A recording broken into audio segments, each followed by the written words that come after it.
Our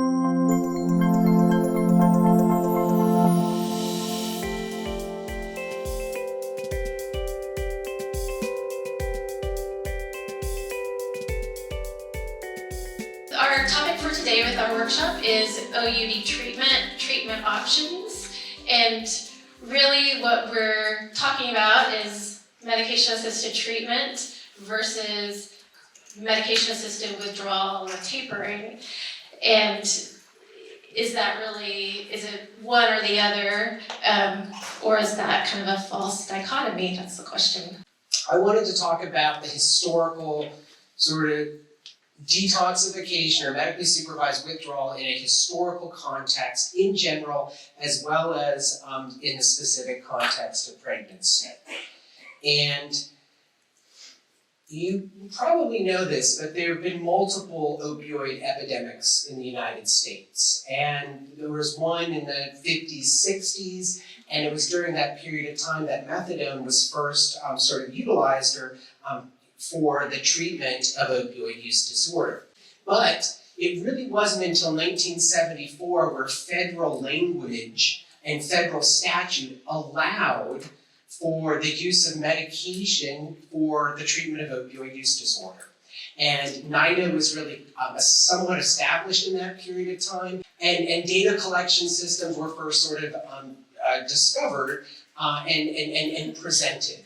So you went back? Okay. So these are data from some of the first surveys of what treatment looks like in the United States in the early 1970s. And these are the number of patients. These are almost like total that were within the catchment area. So multiple different little systems of care.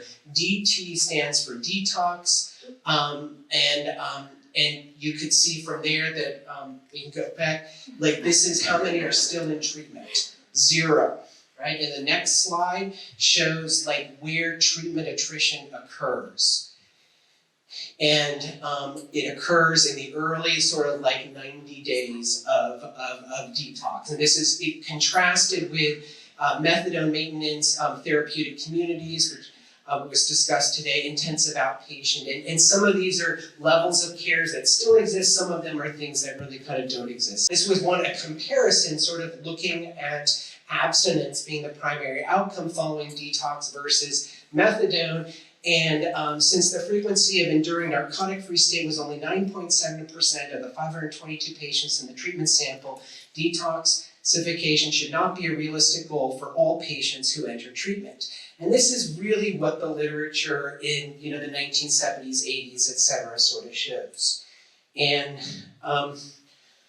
this is why it turns out that by the 1980s, detox is actually is a very, very, very small part of the treatment landscape in the United States.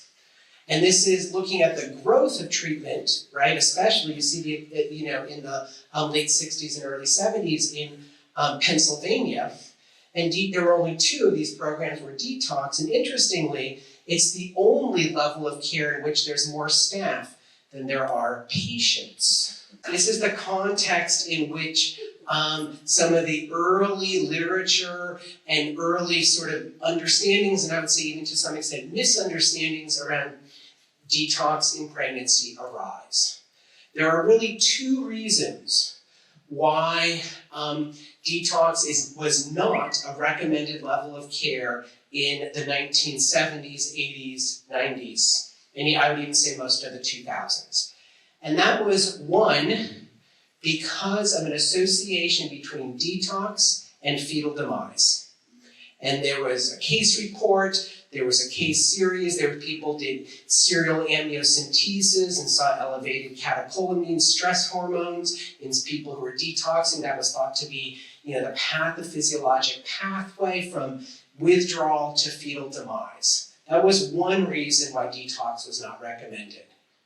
The other reason was the data that I just sort of showed you, that there's loss of care and non-abstinence at multiple different time points, and within the general addiction treatment and addiction medicine understanding, detox was not recommended in general, so therefore it was also not recommended in pregnancy. These are the two reasons for this. Recently, sort of in parallel with the increase in opioids in the United States, there's been a renewed interest in detoxification as a intervention in pregnancy. And there's a series of articles. Two of them are from UT Southwestern in Dallas, and one of them from Tennessee, that have looked at sort of outcomes related to both maternal and newborn outcomes amongst people who underwent detoxification during pregnancy. And I think one way to summarize it would be, we did a systematic review, so that's using a transparent search strategy, tried to collect all of the published literature on detoxification, assemble it, and come to some conclusions, both on outcomes and also on the quality of the existing literature, because that's important. And what we found was overall the quality of the published data using standardized sort of metrics to evaluate quality ranged from fair to poor. That very few of these studies actually followed anybody past delivery. And there was no increase in the risk of fetal demise comparing people who underwent detoxification versus those who didn't, which is what those other articles I showed on the last slide showed you. There was also no difference in the proportion of infants who developed withdrawal after delivery between those that underwent detoxification versus those moms that didn't. And that's because detoxification really can be considered an acute intervention for the chronic condition of addiction. And that's a clinical mismatch, right? Chronic diseases require chronic management. And one of the core principles of care for OUD is medication. So when we detox and then no more treatment, the disease recurs. And this is important because you've probably all heard this. Addiction is a chronic, recurring condition, right? We say this as if it's an inherent quality to the disease itself. It's the nature of the disease to be relapsing and recurring. But if we only provide episodic care for a chronic condition, if we treat, stop treating, treat, stop treating, wouldn't the illness look recurring, remitting? When we treat, it's in remission. When we stop treating, it recurs. So how much of our assumption about what the nature of addiction is the disease itself, and how much of it actually reflects the fact that we are providing acute management for a chronic disease? These principles, and Andre showed this already, of medication and the evidence for medication for OUD in pregnancy are reflected in the SAMHSA guidance document. And another way to I think the operant distinction in this topical area is not between opioid exposure and non-opioid exposure. It's not between NAS and not NAS. To me, the most public health salient distinction is between treated disease versus untreated disease. And this is a core principle of maternal child health, right? Healthy mother equals healthy baby. We know this is how we treat hypertension, diabetes, epilepsy. We use medications to treat seizure disorders that are known to cause birth defects at a rate far greater than any side effects of medications that we use to treat addictive disorders. And you can see here too, the weight of public health burden is in the category of people with untreated addiction. And people with treated addiction, their birth outcomes look much more similar to the population of people without addiction.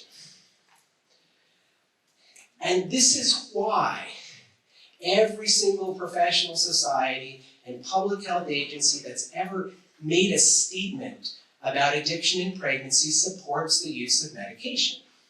And there's no professional society that does not support the use of medication. And these are data from Illinois, from their Perinatal Quality Collaborative, and they have a different way of thinking about data, or thinking about outcomes. And this is looking at medication at the time of delivery amongst people with OUD. And their goal is 70%, and you can see that they're coming close to it. One of their other outcome metrics is the proportion of people who receive referral for some kind of counseling in the postpartum period. And their goal is 70%. They've met this, and this is key because generally speaking, we provide health care for people during pregnancy and they lose it postpartum, and that's hence the 12-month extension of Medicaid, which is a great start. But people, like the attrition postpartum of treatment in general, medication in particular, is precipitous. And so being able to continue care in that period is important. And for states that have looked at this, overdose is one of the leading causes of maternal death. And these are data from Massachusetts, again, looking not just at fatal overdose, but also non-fatal overdose. And you see, this is the year prior to delivery, the likelihood of overdose decreases during pregnancy, reflecting to a large extent the uptake and adherence to medication. But it rises postpartum as attrition and medication decrease. And this is really kind of, no surprise isn't exactly the way to look at it, but we know from the general addiction treatment literature that overdose is associated with undergoing detoxification without continuing care. In fact, people who undergo detoxification have like a 40% likelihood after that of having an overdose, period. 40% likelihood of having an overdose. And a lot of this is because we sort of like lack programming, right? In general, not just around detox, but in general, lack programming. And this is looking at people who are, continuing care. This is just treatment as usual, which is a market attrition. And then this is like, either inpatient or outpatient, but linking people to aftercare services.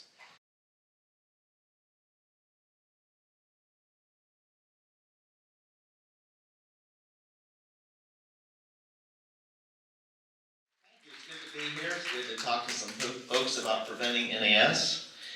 And let's talk about the current standard first. It's written by some esteemed folks. You'll see an esteemed name right here. And Dr. Jones wrote a lot of the articles that this cites, and I have to confess I violate this every day when I go to work. And there are guidelines. So guidelines mean that you're allowed to say, yes, that's what a bunch of intelligent people said, but it doesn't apply to my patient for some reason. And so we're going to go over how my community has decided that these guidelines don't apply to the patients in our region. And it could well be that you're going to agree that your patients are like that. It could well be you're going to say, no, my patients are such that I need to follow those guidelines. And I think it's important to recognize what the epidemic is like in your area to know that. So the guidelines are along the lines of you shouldn't taper, you shouldn't detox, that might be harmful to the fetus. Well, Dr. Terplan's mentioned, no, it's not harmful to the fetus, so we can throw that one out. That patients might relapse. And let's talk about what we see. Now, my credibility is based on where I live. Here's where Johnson City is. The darker it is, the worse it is. And we've talked about some of the great work from Knoxville. Our work in Johnson City is different. Knoxville is really talking about a region. We're talking about one group of people getting together and saying, what can we do? So we're going to talk about one program and 200 patients. But when you see how dark this is, it really doesn't show you how bad it is where I live. So Knoxville, where that good work was done, 10 per 1,000 babies have NAS, 1%. My area is the Northeast, 4%. Next county over Sullivan County, I have patients from there at 5%. And keep in mind, the NAS rate represents about half of opiate-exposed newborns. So if you got a 5% rate, that means 10% of the babies are opiate-exposed newborns. Or if you're a first grade teacher, 2 or 3 kids in your class were opiate-exposed newborns. So it's a challenge in our area. Now I've got only 45 years of dogma to get through, to break through, and I've got 15 minutes to do it. So as just things for you to think about. What are the ACOG recommendations for substance intake? Well, alcohol 0, marijuana 0, tobacco 0, buprenorphine is unlimited. And I would make a case that, you know, we should treat this like other medications. What is the lowest effective dose is, in my opinion, what should be done with buprenorphine. And in my region, that's not a consideration. It's how much does the patient want? That's how much the providers give. And then buprenorphine is potent. This is something lots of folks don't realize. It's 30 to 1 morphine equivalents. 1 milligram buprenorphine, 30 morphine equivalents. Lortab's 1 to 1. 16 milligrams is the most common dose prescribed in my region, or 480 morphine equivalents. Or as I say to my patients, you are on 48 Lortab 10s a day. And they usually tell me they were only using 10 Lortab 10s a day before they got to the MAT clinic, and so their dose was quintupled. Now let's think, what does Dr. Camel teach us here? Dr. Camel teaches us that we probably need to be skeptical. So, you know, this is not how foolish were people in the 1950s. This ad was in the Journal of the American Medical Association. And the editor of the Journal of the American Medical Association, when he left, he got a new job working for the tobacco industry. This sounds a bit like the American Pain Society, who told all us physicians we need to write for more narcotics. And in my region, the patients do not trust most of their buprenorphine providers because they say, these people want to keep me on, they don't want to help me get better someday.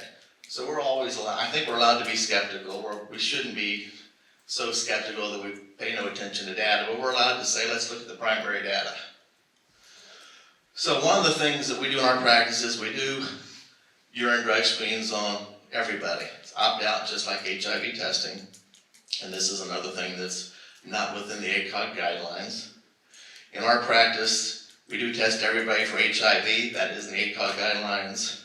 If you'll remember, back 20 years ago, it was don't test people for HIV. There's bad things that could happen with positive tests. Now it's standard care to do it for everybody. In our practice, the rate of HIV is 1 in 1,000, and our rate of buprenorphine positive is 16%. So I will agree that urine drug screens are not enough. You can miss people. You should ask the questions too. But in our practice, it just makes sense when you have 16% of your patients that you need to screen for it. Here's our results. So you see buprenorphine is just slightly below marijuana. Number 2 is benzos. Benzos is also prescribed by the MAT providers. So these are both from the MAT providers. And then when you get to Oxycontin, it's down here. And most of these are also found with buprenorphine. So these really represent mostly probably substance abuse. So of our 200 patients, we've had 3 that came in on some other drug and we transitioned to buprenorphine. The other patients came in on buprenorphine. So buprenorphine is the drug they arrive in. But this is really consistent with what we see in Tennessee overall, because you see MAT here, it's 2/3 of the patients. Let's look prescription opioid without a prescription. In our practice, 1/3 of buprenorphine patients are on illicit. And so when you add the 2/3 to this illicit, we're probably talking 80% of NAS in Tennessee is buprenorphine, where it's probably 90% where I live. So I'm a firm believer that obstetricians should be prescribing medication-assisted therapy in pregnancy, just like we prescribe antihypertensives in pregnancy for hypertensive patients, just like we prescribe insulin for diabetics, and then we transition later. And one of the things we do is this is voluntary. 2/3 of our patients have no interest, so we take care of lots of patients and other MAT providers. That's what they want to do, that's fine. You want to drop your dose, we'll work with you. And relapse, overdose, death, that would be horrible. Relapse, in my opinion, is part of addiction medicine. Patients are going to relapse, so you have to have them relapse and not overdose and die. And in our practice, they're going to relapse on street Suboxone. So therefore, it's safer for me to taper a patient than it is for somebody that practices in an area where they might relapse on heroin or fentanyl. We tell our patients we'd like to get you down to 2. And then if you want to go further, that's great. We'll try to get you off completely, but that'll be up to you after 2. We get a urine drug screen every visit. And just a hint, if you're starting a practice, you don't have a bathroom big enough for somebody to witness urine. But if you do a pregnancy test on it, you know that she brought somebody else's urine when she's not pregnant. My nurse figured that out, of course, not me. So we actually do not write for a dose higher than 8 milligrams. To quote one of my patients, nobody needs a dose of 16 milligrams. And in our community, it's just common. Patients prescribed 16, she sells 8, she takes 8. That's how she's forced to go to the clinic next week. For street Suboxone, we found that they're usually on about 4 milligrams, so that's usually where we start. It takes 6 months to come off. 8, 6, 4, 2, 1, half off for those who decide to come off. Most patients get hung up around in here and they decide that they just can't quite come off. Hydroxyzine and clonidine help fight symptoms. We have a case manager, we have a mental health partner, and we follow the patients now for 12 weeks because 6 weeks was just not enough to transition them back to the MAT system. So keep in mind, goal is preventing NAS. We're not trying to cure addiction. That's not the goal. Goal is preventing NAS. If a patient says, I've had my baby, I'm stressed, I need to go back up, the answer is, you should feel good about the fact you dropped your dose. And if you need to go back up, then that's what you need. And we wouldn't take them back up to 16, we'd take them back up to 4, maybe 6. So in our practice, we started in 2016. We've now taken care of over 200. Only 21 came off completely, and actually 10 of those came off without our help. They didn't even trust us to help them get off. 11 we got off. And for the 21 who came off completely, their NAS rate was 0. This is a high-risk patient, so if I told you the population, if I told you we had no problems, you know I was lying to you. So one patient had a fetal demise. She was off completely when that demise occurred. She had a history of fetal demise secondary to abruption and repeat that history, so it was my conclusion that that was not related to MAT. When we had one maternal death, which rightly gets people's attention, patients do not lose their privacy rights when they die, so I can't tell you the cause, but I can tell you it was not overdose, it was not related to obstetric care, nor medical care, nor substance abuse care. Now, when you talk about the study that Dr. Terplan mentioned in Knoxville, their rate of NAS was 17%, and that was a study of looking what happens in the community. And if your patient is in jail and forced to taper off and gets out of jail and goes and takes the drugs again, her baby's still at risk for NAS. Ours is different because the patients were off, and we documented that they stayed off. We got drug screens every time they came in. We got drug screens in the hospital, we got a cord stat in the hospital, and if they met all those criteria, their babies did not have NAS. And Dr. Terplan's already mentioned that. One of the things that the ACOG document says is that NAS is easily treated. Here are 6 studies that show long-term harm. This one has MRI data that shows that the brains are different. This is a good Vanderbilt study on Tennessee children showing poor school performance. This one's almost 30 years old. So I would say no, NAS is not easily treated because these newborns have long-term problems, and if they can't pass first grade, we have a problem in my community for 80 years. I put this up for the pediatricians that aren't here and they're in the next conference, but this is a statement straight out of this follow-up study from fall of 2019, and the claim is that developmental outcomes are not a problem for newborn infants, and I would just like to encourage pediatricians to get involved just like you did with screening for GBS, because here are folks that are saying the problem doesn't exist, In my institution, I know in Knoxville also, they have special clinics just for overexposed newborns. Plus all those first grade teachers that tell me that they have a terrible problem that they don't know what to do with. So let's talk a bit about relapse, and basically a patient has two options. Option one, she accepts the risk of relapse. Option two, she stays on something the rest of her life. And that's basically what it is. For a patient in my area on private MAT, it's going to cost her $300,000. And I would point out that I accept the fact that MAT lifelong can save lives, but it can also cost lives because children of families where buprenorphine or other opioids are in the house have a higher suicide rate. So the concept of patients being on buprenorphine the rest of their life, I think that's true for some patients. I think it's not true for all patients. Now we're going to have audience participation here. So let's have a hypothetical study, tapering in pregnancy. Let's say that 20% of those patients, they completely withdrew, got lost from medical care, and 45% of them relapsed because they had other drugs in their urine. So we're going to have a vote here. Who says this is too high? Who says, no, that's okay, we can accept that? So, well, the hypothetical part of this was that it was tapering. It really was not tapering. This study was on traditional MAT. So the point is, you can't say don't taper because people are going to relapse, because it's addiction. People relapse. And so we have to, I think, change the dialogue from tapering or not tapering to protecting fetal brains versus protecting mothers. We have to figure out how to protect those fetal brains and not provoke relapse, overdose, death. This study here is, so it said that tapering doesn't work. And Dr. Jones has a similar study, so she won't comment on it. But here's one of the studies that says tapering does not work. So their mean dose of delivery is 15 milligrams. Their standard deviation was 6. So let's look here. Let's see, 9. So 83% of the study was done at a higher dose than I ever write for. And 97% of the study was done at a dose higher than our target dose of 2 milligrams.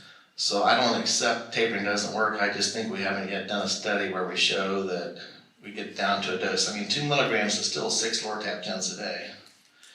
And we're doing that work at our place. Hopefully next year we can discuss that result. One study does show tapering working. It's a Canadian study. They used morphine equivalents, which we can't use in the United States to taper. And this is a local, very small study in Johnson City, but what it shows is that this was a phone call made to the clinics, and you've heard me say negative things about the clinics. Well, in 2016, the clinics said most of them would taper, and in 2019, they all taper.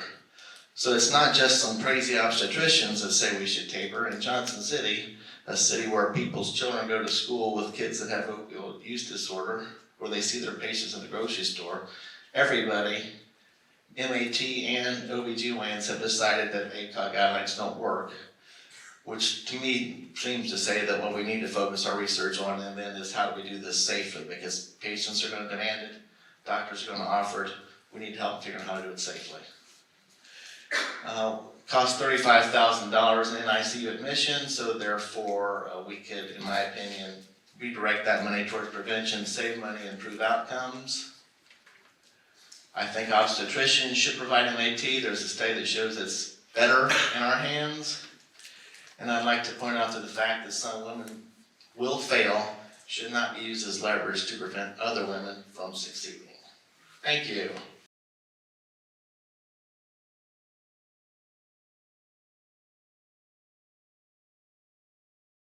I like to start when I'm thinking about caring for pregnant and post-pregnant people by thinking about the neurobiology of addiction, right? Because what we're talking about is an illness of the brain that has behavioral manifestations that can be really, really frustrating sometimes, right?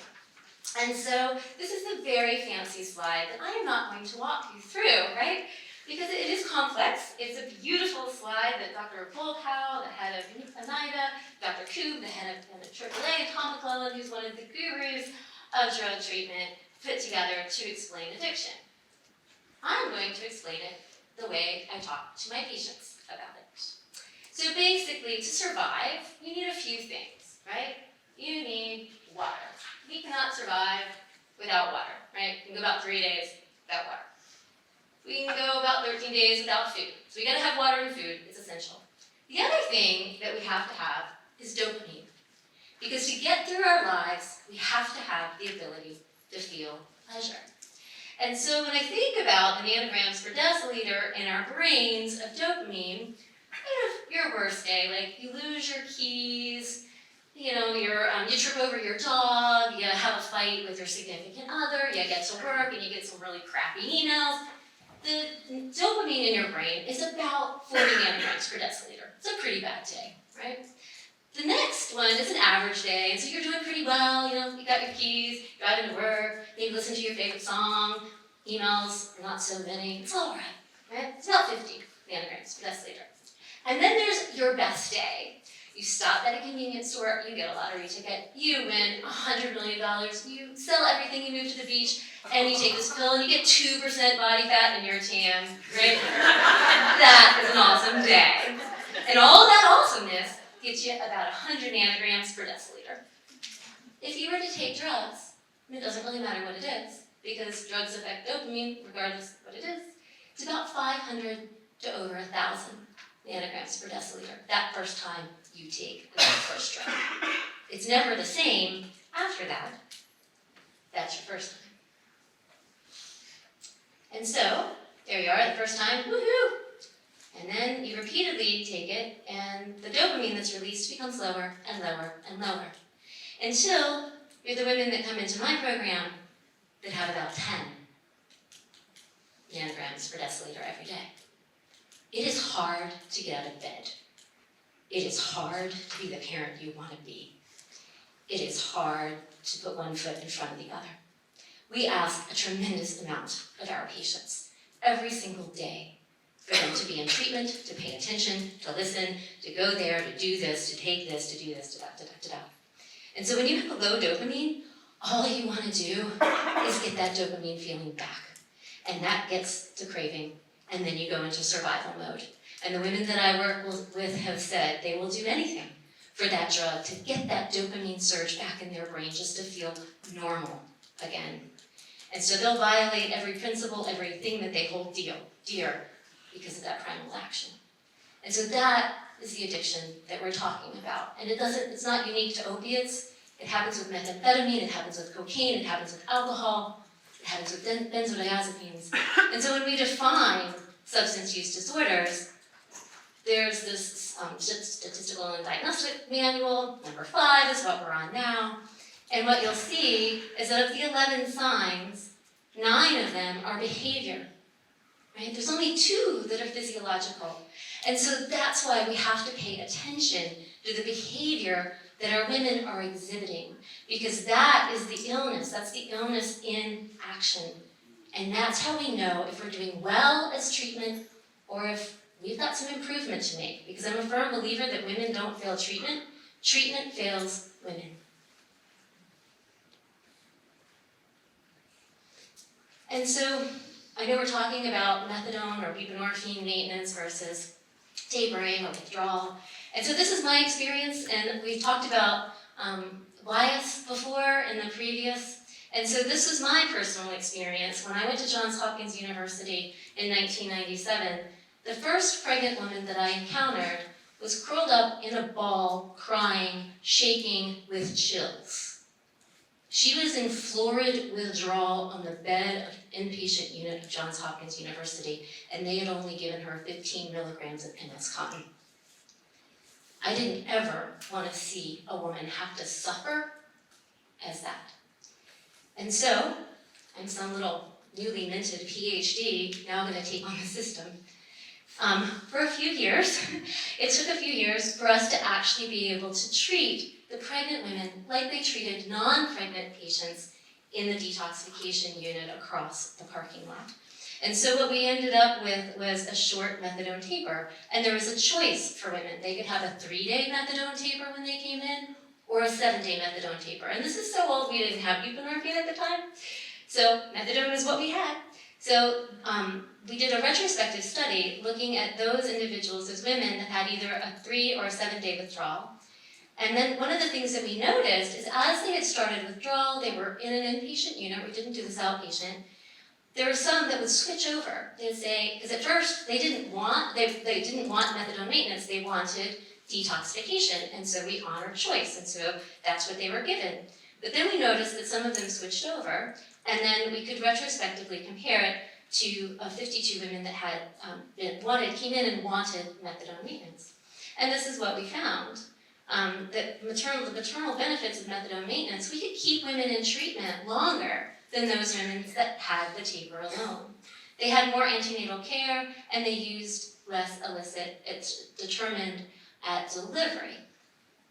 And unfortunately, we couldn't look at the urine toxicologies so much during treatment because the women that had the taper, they left treatment and we couldn't find them. And then the other interesting thing to look at is the NAS treatment, that all of them had very low rates of NAS treatment, defined as babies requiring medication in the form of morphine to treat the NAS. And if you look at this, it's 27% for methadone. Moms and babies roomed in. And that was the best medicine for NAS that we had. This is the kind of combination study that we looked at again. It's retrospective, it's taking data from across different studies. And basically we had the methadone-assisted withdrawal group, a methadone-maintained group, buprenorphine-maintained group, and then we also compared methadone-assisted withdrawal versus methadone and buprenorphine. And basically what we found was that you can see here, a high proportion of the women that considered medication-assisted withdrawal, some of them chose medication-assisted treatment. So choice is alive and well, it worked well. And then the medication-assisted withdrawal, it didn't eliminate NAS, nor did it really reduce the symptoms of NAS, and treatment associated with withdrawal was not as pronounced when we looked at buprenorphine. There was no difference between those two.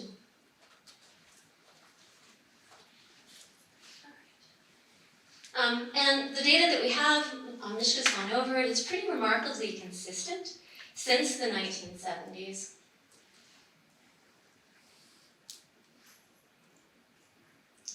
So what is the problem that we're attempting to solve? Is it to solve our NAS and avoid our neonatal abstinence syndrome problem? We need to be thinking about is what we're doing as medical providers making things worse. And with NAS, we actually have data now to show that that's the case. So these are data from UNC, and you could take data, there's several publications that have looked at the same thing. And this is June 16 to October 2017, and these are the cases of babies that had NAS and the length of hospital stay. And our average length of hospital stay was 22.6 days, all right? That's June 16 to October 17. Nothing changed about our babies at all. We didn't get a new influx of individuals that were highly dependent on opiates or going through more severe withdrawal. The only thing we did was changed how we treated the babies. And when we changed that treatment, when we adopted an eat, sleep, and console method, which didn't use the Finnegan anymore, then we dropped our length of stay to 4.9 days. So if we want to avoid and minimize NAS, I think we need to be thinking beyond just maternal treatment. I think we need to be thinking about how we're treating our moms and babies when they're in the hospital postpartum, how we're assessing NAS, how we're defining it, and how we're treating it. And so I think, as Mishka had said, detoxification, it doesn't work particularly well for non-pregnant patients. I don't really know why. We consider it to continue to work well in pregnant patients, but in some ways it doesn't matter so much, as long as what we're doing is we're providing that wraparound care services. For some women, they can do really well with tapering and detoxification, as long as we're not doing it in isolation, that we have that self-determination, that we're providing behavioral health services, and for goodness sake, can we do more to provide housing? Because to be a woman that has children, it's really hard to get well, and even harder to stay well, if you don't have housing. So again, going back to what I talked about earlier, shared decision-making. Whether we're going to use a methadone, a buprenorphine, Withdrawal, detoxification, tapering, whatever it is, we have to have shared decision-making so that treatment isn't something that's done to women, that it's done with women, and they're in the driver's seat. And so, if we're going to have women that want to have a medication-assisted withdrawal, what do we need to do? We need to make sure that they have a complete medical and psychosocial workup. We need to talk to her about what is that motivation for discontinuing. A lot of the women that I talk to that want detox, it's because they're really scared, because their families don't want them on that medication. Their baby's gonna have NAS, whatever that is. So understanding what the risk-benefit ratio is, understanding education for parents, for family members. Then, is she pregnant? Is she postpartum? What's her OBGYN care plan? What's her primary care plan? What positive relationships does she have in place in her life if she does have that relapse? Because we want to do everything we can to prevent overdose and overdose death. Does she have a plan for her children if she relapses? What's the plan if she wants to stop the medication-assisted withdrawal? And then what about overdose risks? Hepatitis C, which nobody's talked about yet, which is rampant in many places, and we do, as healthcare providers, a terrible job of testing for it in the women and in the babies. There's a great paper from you guys about that. So we need to be doing a more holistic treatment. And that is what that is, that model of care. And I will end with this slide, which is that quality care model. We need to be talking to each other. I'm so glad that we're having this panel, because we need more dialogue, communication, because we have way more commonalities than we certainly see in the literature. Thank you so much.